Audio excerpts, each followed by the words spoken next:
Во Всемирный день радиолюбителей в Азнакаево приехал гость из Хорватии.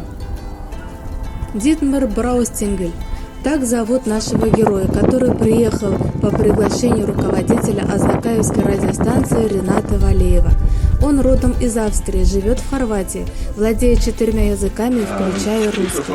По профессии – пилот. В свои 60 с небольшим лет он очень любит путешествовать, хорошо знает историю нашей страны и других стран. Еще мой имя – это Дитмар, Дмитрий, Иван, Татьяна, Мария, Анна, Роман.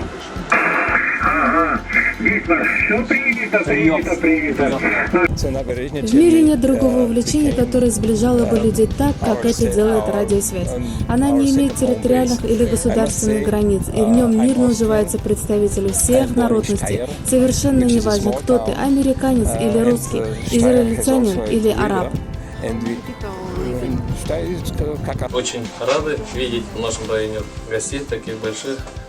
Сын Дитмара, Ренат Вагразиевич, очень активный он человек, собирает вот здесь радиолюбителей. Это событие состоялось благодаря ученику городского лицея номер 4 Раулю Камалетдинову, который в феврале месяце провел свою первую радиосвязь и установил удачный контакт с Дитмаром из Хорватии. Надо отметить, что для азнакаевских ребят такие радиосвязи не в новинку. Они этим занимаются давно, и на сегодняшний день насчитывается более 400 радиолюбителей в возрасте с 3 до 74 лет. Мне очень понравилось то, что он мне вручил карточку, да и то, что мои эмоции очень веселые, потому что первый раз я общаюсь с человеком из другой страны.